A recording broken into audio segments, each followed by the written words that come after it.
ఒక్కరోజు కూడా అరేంజ్మెంట్ చేయకుండా మంత్రి గారు వస్తా అంటున్నారు ప్రోగ్రామ్కి అని చెప్పి ఆపుతా ఉన్నారు.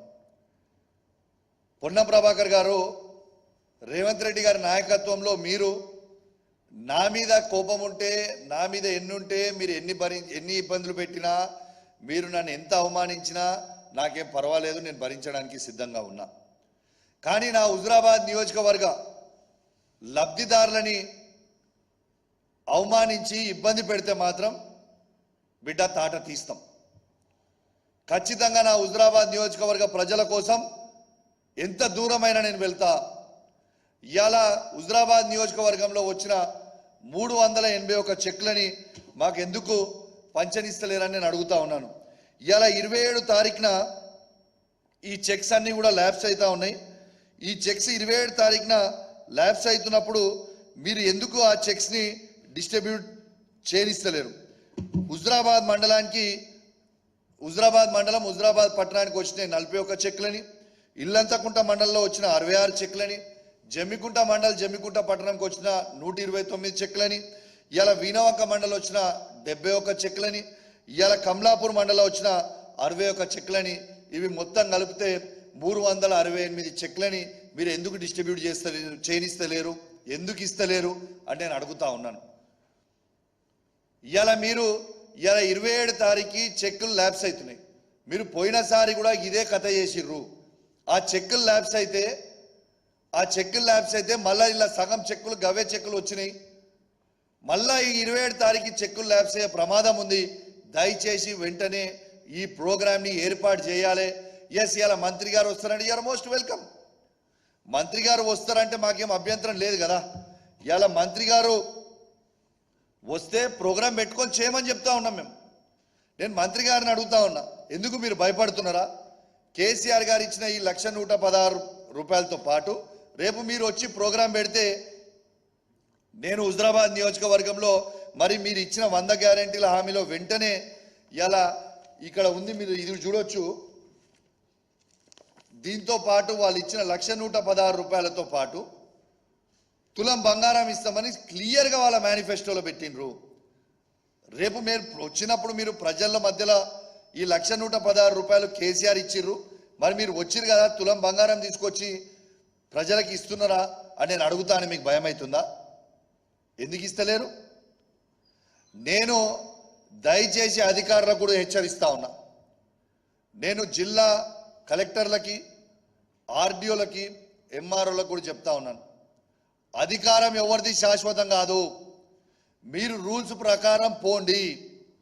మీకు జియో ఉన్నది, ఈ జియో ప్రకారం మీరు ఎందుకు పోతలేరని నేను అడుగుతున్నా. మీకు ఏం అడ్డంకులు వస్తున్నాయని నేను అడుగుతున్నా.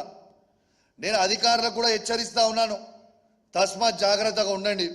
ఇవ్వండి, బ్లాక్ బుక్ రెడీగా చేసిన ఏ అధికారి ఎక్స్ట్రాలు చేస్తుర్రో ఇలా ఈ బ్లాక్ బుక్లో మీ పేర్లన్నీ ఎంటర్ చేస్తున్నా. రేపు మా పార్టీ అధికారంకి వచ్చిన తర్వాత మీకు అన్ని బ్లాక్ డేసే ఉంటాయి బిడ్డ, తస్మాత్ జాగ్రత్త అని చెప్తా ఉన్నాను అధికారులకి.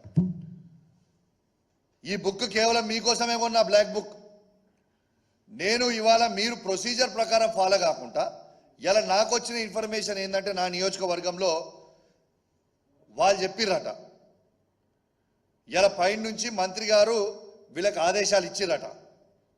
ఏమని? చెక్కులు ఇండివిజువల్గా పిలిచి ఇచ్చేరి, మీరు ఎవరు లేకుండా ఒక్కొక్కరిని పిలిచి ఇచ్చారని చెప్పిరట. రేపు పొద్దున మీరు ఇస్తున్నారని కూడా నాకు వచ్చిన ఇన్ఫర్మేషన్. నేను హుజురాబాద్ నియోజకవర్గంలో చెప్తున్నా, మంత్రి ఇట్లనే చెప్తాడు. పోయిన జమ్మికుంట ఎంఆర్ఓ గారికి ఇదే ఆదేశాలు ఇచ్చిండు, కమలాపూర్ ఎంఆర్ఓకి ఇదే ఆదేశాలు ఇచ్చిండు. చెక్కులు ఎమ్మెల్యేకి ఇవ్వద్దు, ఖచ్చితంగా మీరు డైరెక్ట్గా వంచిర్రని. అప్పుడు ఏమైంది? దాంట్లో అవినీతి అయింది.